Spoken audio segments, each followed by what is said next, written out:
My goodness. I sponsor the way my American sponsor sponsored me, which was ring once a week and only once a week. And we will talk we'll do step work for 45 minutes. Step work is work. It is a hard emotional work. Any more than 45 minutes is going to be just too much. We'll go up to an hour if we've had a bit of getting current chit chat at the beginning and the end. And in that 45 minutes a week, I try to ask my sponsor what they'd like to achieve from the step that day. What step are they on? What would they like to achieve? Big or small, because remember, I'm a guide, I'm a friend, but they have to be guided by their higher power, not mine. If I have experience to share on, well, that sounds like you're really being, it sounds like self-doubt, put that on your fourth. This is what I did for that. I can. If I don't have experience, I say, I don't have experience. I'm so sorry. I haven't had this or that. I haven't had it, but I think I know someone who might. And I try to connect, because I'm anorexic and I pushed people away. Now a big focus of my recovery is to connect people, to bring people together, unity, a tradition one. So to connect people using modern technology, to connect us across the globe. We might, anorexics are a tiny group within a tiny fellowship, but we are connected by this shared, I don't know, I haven't got words for how beautiful it is that we found each other and that we have our program. So that's how I sponsor. Oh, welcome, be welcoming. Be so welcoming. We're told to welcome. I felt so scared at my first meeting, and I felt so different, and I felt I didn't belong, and I felt like a loser. The warmth, and there wasn't even much warmth when I came in, to be honest, but just the warmth of one person kept me in. So it's a question about connecting and dealing with resistance. My sponsor was really good at spotting my resistance, and she'd say, okay, so just go away and write about your willingness to make amends, write about your resistance to doing this or your resistance to doing that. Go away and think about it and write about it. You'll be ready when you're ready. If you still have fear, then it might, fear of connection because fear of rejection. Who doesn't, right? It took me a long time to gather that rejection is God's protection and to be grateful. It took me a long time, but now I get it. I had deprivation, thinking that if I got rejected by someone, well, that's it. No one loves me and I'll never have any friends and I'll die alone. And I really believed that, now I can see it's okay. Go do what you're meant to do. Go do something you love and other people will come along. And gosh, if you're ever lonely, do a bit of service.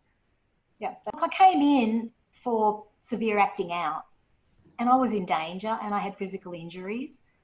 I don't want to trigger anyone, but my own bottom lines are pretty ugly. And it was really important to secure my physical health first. And so the HOW program and the intensity of the 30 days was good for me. I didn't do it in 30 days because I couldn't, but I tried. It was at least I tried. I had a lot of conflict with a lot of people. I was a high conflict personality. And that's a distancing strategy deployed by anorexics to keep people emotionally away from them. And I know it, I see it. Sometimes it still comes back, a feisty little thing.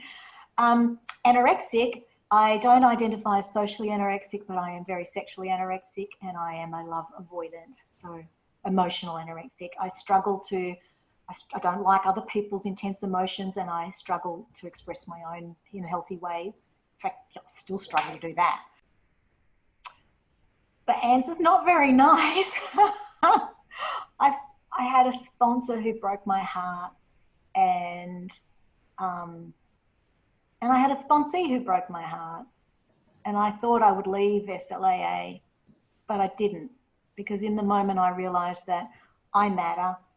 I neglect myself pretty effortlessly. So that's why I have a picture of myself as a little kid having been returned from foster care, on my fridge, and I remember to look after her.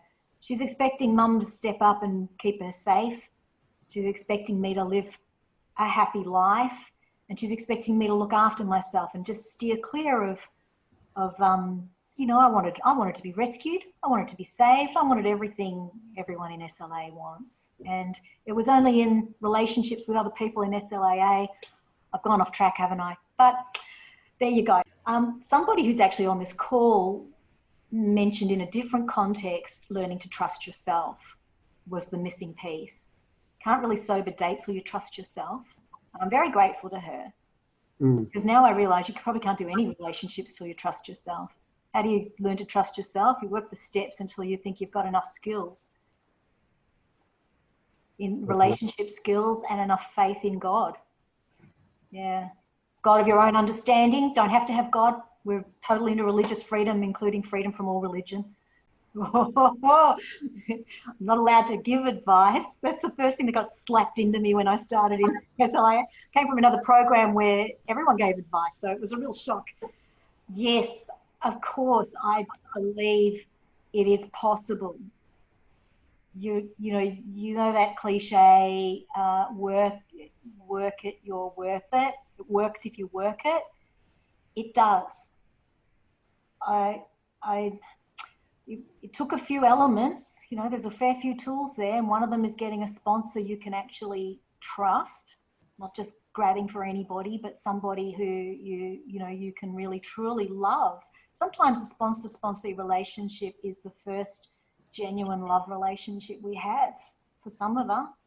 So that was a key thing. There just comes a point when I'm showing up as best I can in all my relationships, and the fact that one of them happens to be romantic isn't the be-all and end-all it used to be. You know, what's important for me is to be loving. I certainly don't do it perfectly. I can't, but I try. Well, remember, I was saved by a woman who I thought was very rude. Fancy telling anyone they should be at SLAA. She saved my life. I was able to go back and thank her. You know, even though I don't see her in SLAA, I felt very judged, and the sick me would have jumped into, how dare you give me advice, and how dare you judge me, and how dare you. I would have gone straight into anorexic distancing behaviours, push people away. It's an absolute miracle. Something pierced through the denial, the disease, and got me in the doors. Would I do that for someone else? I have. I've explained to people when they're, going on and on and on about their romances, it's like a round and round and round in circles they think they're sober, they sound good from the floor, but their personal life is a mess, like mine was, because I was certainly a fraud in recovery. I have pointed out, I make light of it, I use humour, and I've said, till you work a program like SLAA from 1 to 12, and they'll screw up their faces like, oh, that's for perverts, I'm not going there, like I did once because I'm super judgmental. I say, until you do that, you're just shuffling the deck chairs on the Titanic. And I only have to plant that seed once, and a year later, they'll still be miserable. And I'll say, how are you going with your deck chairs on the Titanic? And people eventually realise, and I've seen people drifting in from other fellowships, not in quite, not necessarily as desperate a mess as I was, sobbing wreck, but coming to have a look to see, how could I get better relationship skills here? And the interesting thing is that it's because you get a better relationship with yourself. Look, I can't speak to a food program. I don't work a food program, but my food issues got resolved in SLAA. They didn't get resolved in AA. But when I said to a girlfriend in AA I was going to go to SLAA, she was horrified, and she said, have you really done the steps properly in AA? Have you really had a good female sponsor? There was this assumption that the mothership should be the sole answer and that I'm defective if I have to go somewhere else. I've learned in SLAA there is nothing wrong with multiple fellowships. If you wouldn't tell a person with a gambling addiction that AA will fix them. You'd say go to GA, because it's not the 12 steps. The steps on the wall are the same. God is the same. The love is the same. What's different is it's people who've had your experience, strength. They've got experience, strength, and hope to share because they have experience. They've shared your experience. So Yep. that's why I needed SLAA. And if you need OA, go there. If you need FA, go there. Try it. Look around. Many of us love ACA. I found ACA just a bit too re-traumatizing, but others say it's just a next level of the onion. Yeah, so fun. Look, I noticed the UK says don't even bother with bottom lines, just have top lines. I don't quite agree. I needed both. My bottom lines, gosh, the first one was don't go more than 2 days without seeing another human being. Because I did notice if I went into day 3 and 4, I started to get a bit batty and I started to think, oh, I really don't need to do a meeting or anything like that. So absolutely, no matter what, I think I might have had it unless I'm incredibly ill and then I took that off. If I'm incredibly ill, I should ring someone and tell them. I'm very good at I'm too sick to see anyone. I think I'll just lock myself in my house for a week, and that's no way to live. Other bottom lines, I found sober dating incredibly hard. To keep putting myself out there and being seen and being assessed and being rejected over and over was just gut-wrenching. And so I would want to cancel dates, and I did. I cancelled a lot of dates before I got there. And so I have now that I can't end a relationship, romantic or otherwise, without talking it through with my sponsor first and waiting 24 hours because I'm a runner. You know, I'll exit relationships. That's an important bottom line. I've got important middle lines as well. I always used to... Step 1, other characteristics of anorexia include using fantasy or sex devoid of emotional ties to avoid true intimacy, being regularly drawn to others who withhold love, affection, or commitment from us, living in chronic patterns of isolation, and using pornography in a way that encourages that isolation and deprivation. Best $4 I ever spent. Yes, the what is that booklet called? The Anorexia 1, 2, 3. Anorexia 1, 2, 3. Yeah, thank you. I was really honoured to meet some of the writers and thank them in person last year.